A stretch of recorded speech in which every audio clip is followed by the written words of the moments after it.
ఇప్పుడు జగన్మోహన్ రెడ్డి అధికారం కోల్పోయిన తర్వాత పార్టీ కార్యాలయం కూడా తన ఇంటి దగ్గరే పెట్టుకున్నారు. అధికారం ఉన్నప్పుడేమో వేరే చోట ఉంది. ఆ ఇంటి వాతావరణం, ఆ పరిస్థితి చూస్తే ఎలా ఉంది, ఇప్పుడు చంద్రబాబు నాయుడు గారి ఇంటి వాతావరణం చూస్తే ఎలా ఉంది, రెండు చూస్తే డిఫరెంట్ ఏమనిపిస్తుంది మీకు? నాకు అనిపిస్తుంది ఏంటంటే ఏది శాశ్వతం కాదు. అటు అధికారము శాశ్వతం కాదు, ఇటు ప్రతిపక్షము శాశ్వతం కాదు. శాశ్వతం అనేది ప్రజలకి చేసినటువంటి సేవ మాత్రమే శాశ్వతము. వాళ్ళ మనసుల్లో సంపాదించుకునే స్థానం మాత్రమే శాశ్వతము. దీనికి మించి ఏది శాశ్వతం? ఈ రోజు అధికారం ఉందని చెప్పేసి గతంలో ఏ రకంగా అయితే వీళ్ళు విర్రవీగారో అదేవిధంగా ఈ రోజు అధికారంలో ఉన్న వాళ్ళు విర్రవీగినా కానీ రేపటి రోజున జరిగేది ఇది అన్న సంగతి వీళ్ళు గుర్తించాలి. ఈ రోజున మీరు అధికారం కోల్పోయారు, ఎందుకు కోల్పోయాము, ఈ రకంగా విర్రవీగాం కాబట్టి కోల్పోయాము. ఇప్పుడు మేము ప్రజాగళమై మేము ప్రజలతో పాటు మమేకమై ముందుకు కొనసాగితే మళ్ళా ఏదైతే పాత రిజీమ్ ఉందో అది మళ్ళా తిరిగి వచ్చే అవకాశం ఉంది అని చెప్పేసి వీళ్ళు.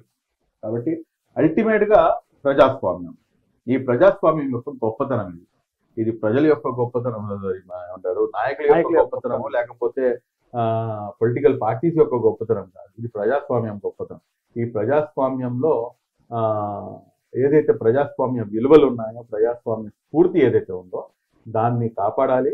మనం అధికారం ఇచ్చారు కాబట్టి మనం ప్రజల మనసుల్ని ఏ రకంగా తెలుసుకోగలమో ఆలోచన చేయాల్సి ఉంటుంది. అంటే మీ హక్కుల పరిరక్షణ వేరు, పొలిటికల్ వేరు. ఎందుకు మీకు చంద్రబాబు గారిని అంత ఇష్టం? ఎందుకు ఆయన ఎందుకు ఫాలో అవుతారు? దానికి గల కారణాలు అనేకమైనటువంటి ఉన్నాయండి. దాంట్లో ఒక మేజర్ కారణం ఏంటంటే నాకు మెయిన్ గా ఆయన మీద ఎందుకు ఆయన మీకు అంత ఏదైతే ప్రతిపక్ష హోదాలో ఇంతకు లైక్ చేస్తారని చెప్పాను మీకు. 23 సీట్లు వచ్చినప్పుడు ఇంకా ఆయన బయటికి రాడు, లేకపోతే అసెంబ్లీలో అడుగు పెట్టరు అనుకున్నాను. కానీ ఆయన అసెంబ్లీలోకి వచ్చాడు, ఎదిరించాడు. అందరినీ మీరు బయటికి పంపించేసినా కానీ సింగిల్ గా నుంచొని కూడాను, అంత దారుణంగా ఆయన్ని హింసించినా కూడా కానీ సింగిల్ గా నుంచొని పోరాడాడు. ఆ పోరాడినటువంటి ఏదైతే పటిమ ఉందో ఆ పోరాట పటిమ అది ఒకటి అట్రాక్ట్ చేసింది. నెంబర్ 2, ఈయనకు ఉన్నంతటువంటి స్టేచరు ఈ మొత్తం దేశంలో ఏ పొలిటికల్ నాయకుడికి ఇంత పెద్ద స్టేచర్ ఉన్నటువంటి నాయకుడు. ఇటువంటి స్టేచర్ ఉన్నటువంటి నాయకుడు ఏంటయ్యా, ఈయన యొక్క మోరల్ వాల్యూస్ ఏంటి అని తిరిగి చూస్తే కనుక బీజేపీతో అనేక సార్లు కలిసినా కూడా కానీ ముస్లిం సమాజానికి ఎక్కువగా, అందరికన్నా ఎక్కువగా, రాజశేఖర్ రెడ్డి కన్నా కూడా ఎక్కువగా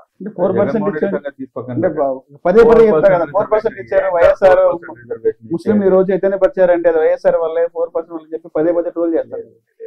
అది కాంగ్రెస్ ప్రభుత్వం వల్ల జరిగింది. గౌరవ్ రాజశేఖర్ రెడ్డి గారు కాంగ్రెస్ పార్టీ ముఖ్యమంత్రి గారు. ఇది మనం మర్చిపోకూడదు.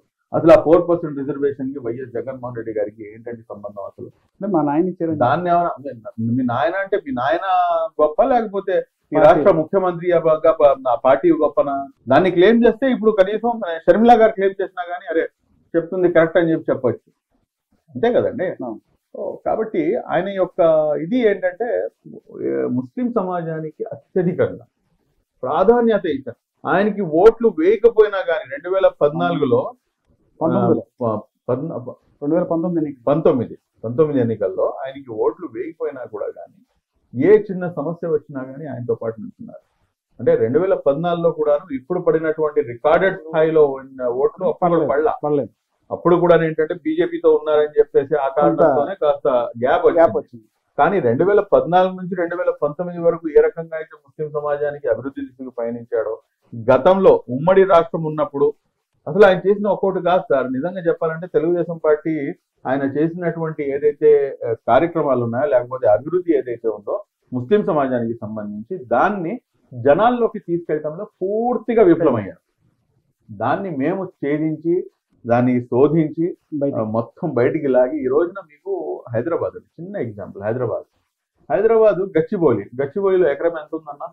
కోట్లలో ఉంటుంది. ఇక్కడ 200 కోట్ల రూపాయలు 200 ఎకరాలు 200 ఎకరాల స్థలాన్ని మౌలానా అబుల్ కలాం ఆజాద్ నేషనల్ ఉర్దూ యూనివర్సిటీకి కేటాయించినటువంటి నాయకుడు చంద్రబాబు నాయుడు గారు. 200 ఎకరాలన్నా ఈ రోజున మొత్తం దేశానికే తయారైంది నా యూనివర్సిటీ. అప్పట్లో ఇప్పుడు ఉమ్మడి రాష్ట్రంలో హైదరాబాద్ లో కేటాయించారు. ఎవరండి చేసింది? ఒక సమాజం అభివృద్ధి చెందాలంటే కనుక ఆ సమాజానికి దానికి మీరు ఏదో 4 పైసలు పడేసి చేసేసామంటే కనుక అది కరెక్ట్ కాదు. ఆ సమాజం యొక్క మూలాల దగ్గర నుంచి అభివృద్ధి చేసుకుని రావాలి.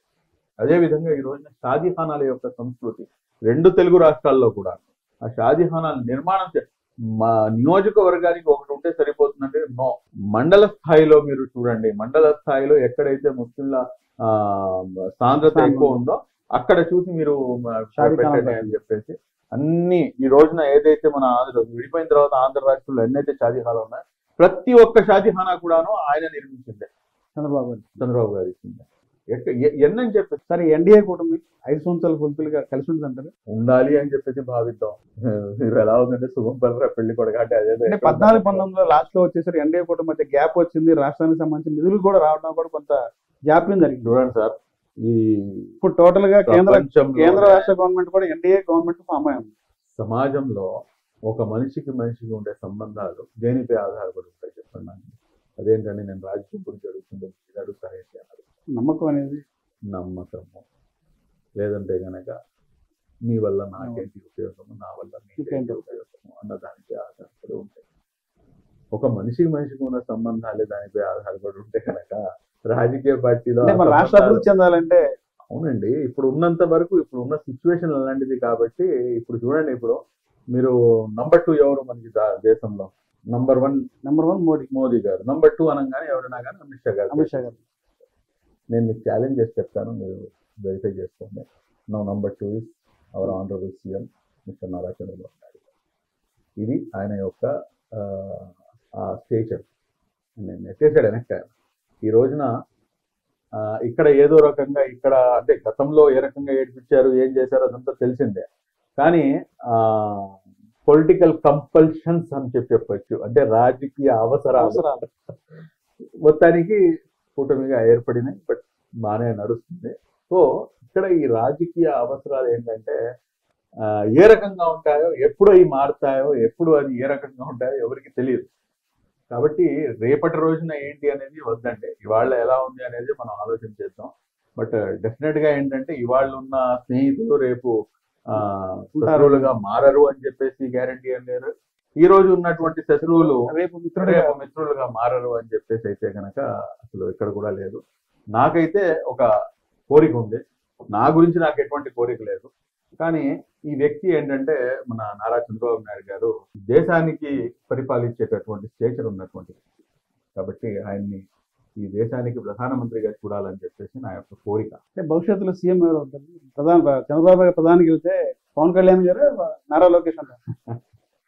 సీట్ల మీద ఆధారపడి ఉంటుంది, సీట్ల మీద ఆధారపడి ఉంటుంది. భవిష్యత్తు గురించి అంటే నాకు అది ఎంత తెలియదు. చంద్రబాబు గారు నా మనసులో ఉన్న మాట ఏంటంటే, నాకు ఇష్టమైనటువంటి వ్యక్తి ఇతను ఒక రాష్ట్రాన్ని ఇంత అభివృద్ధి చేయగలిగాడు, ఈ ఉమ్మడి ఆంధ్ర రాష్ట్రానికి. మనం హైదరాబాద్ ఈ రోజున మీరు చూడండి, Hyderabad fastest everyday growing city, everyday. సరే అది వేరే విషయం. సార్ ఇక్కడ ముఖ్యమంత్రి అయిన తర్వాత స్టాగ్నెంట్ అయిపోయింది.